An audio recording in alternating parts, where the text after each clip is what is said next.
Magandang umaga po. At tayo po ipasaka at magdadala po tayo ng merienda doon sa nag-aararo. Kung naandun po, kasi alam ko mag-aararo daw siya eh. Ating dadala po ng merienda at saka bayad. At nito po tayo sa baboy. At titingnan natin kung parang aanak na po. Yan po yung aking baboy. Nahapo na. Mamaya pa po ito. Sana man maaga-aga po para hindi mapuyat. Yan po talagang may baboy. Ito na po yung ating dadalhin, merienda at saka yung pera. Ito yung pambayad. Kukulang at saka tinapay. Mahalaga po may madala. Ito po, dadalhin natin. Tayo po.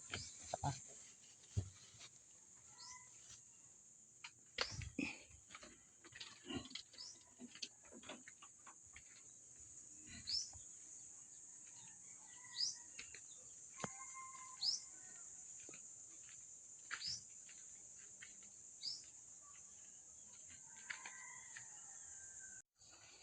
Ito po yung nag-aaral.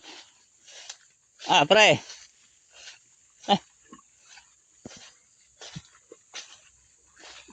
Dadala sana kita ng merienda. Sabi kay baka nandiyan na nga, ay dadalang kita ng merienda. Pare. Sige pare, ayos lang. Nagbaka sakali lang ako, baka kung nga nandiyan ka. Ito, at saka itong pera. Eto na eh. Mapapalang pa. Merienda ka muna para malamig kung.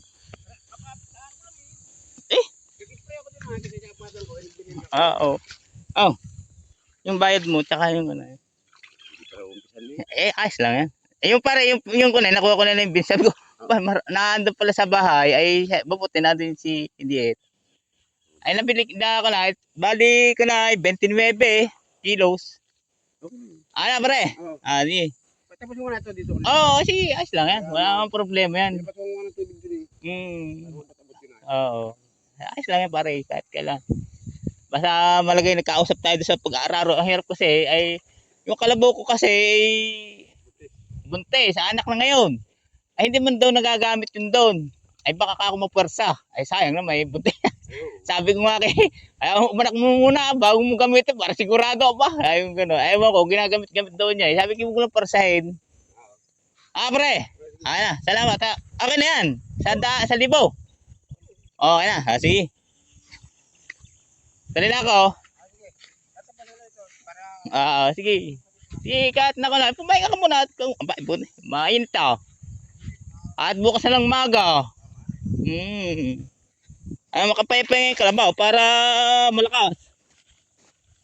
Malawak pa rin yan. Pero kasi simula mo lang.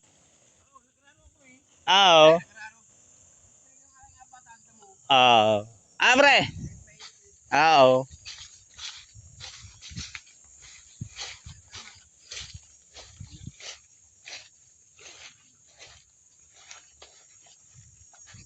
Diretso po tayo sa pag-uulan ng kabayo. Si Resilia, lagi nyo ito nakakita. Kasi dumiretso na rin lang tayo sa bigay ng merienda at saka yung bayad. Diretso na po sa pag-uulan ng kabayo. Ito siya.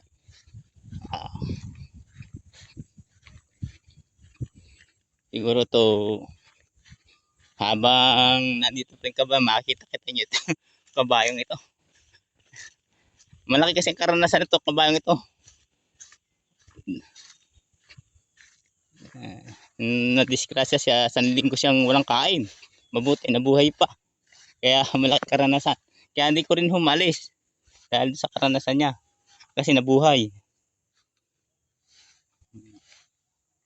Yan. Kaya kahit maliit siya, parang may halaga na sa'yo ng kabayo. Kasi nga yung dinanas niya, lumaban siya.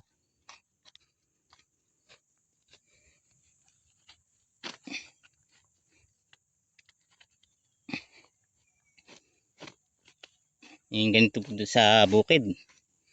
Yung bang pagtutulungan ng yan, katulad po nun wala hong mag-aararo, mabuti. Yung pakikibagay. Ibig sabihin, kung ano yung magandang pagkakasunduan nyo. Yun ang mahalaga po rin eh. Saka yung pagsasama-sama dito sa pagtatrabaho sa bukid dahil kailangan ang magtutulungan ng mga nagsasaka. Lalo pag kailangan mo siya, ganyan po kami dito. Kung wala siya, meron ako, ganun po. Para nagbibigayan. Katulad po nung wala akong binhi, meron siya. Ano, napasabid.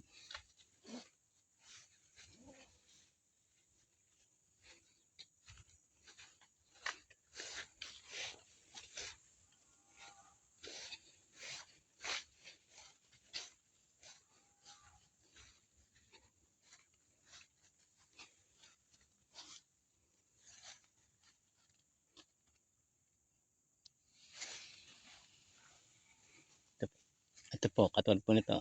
Kumpare ko rin ho may-ari, nakikitali. Kaya malaking bagay po yung pakikibagay at pakikisama dito sa bukid. Kahit saka tumungo dito sa sasakupan mo, wala pong problema. Kasi yung pakikisama nga po at ipakita kung ano yung na iyo, yung totoo. Yun po lang. Salamat po.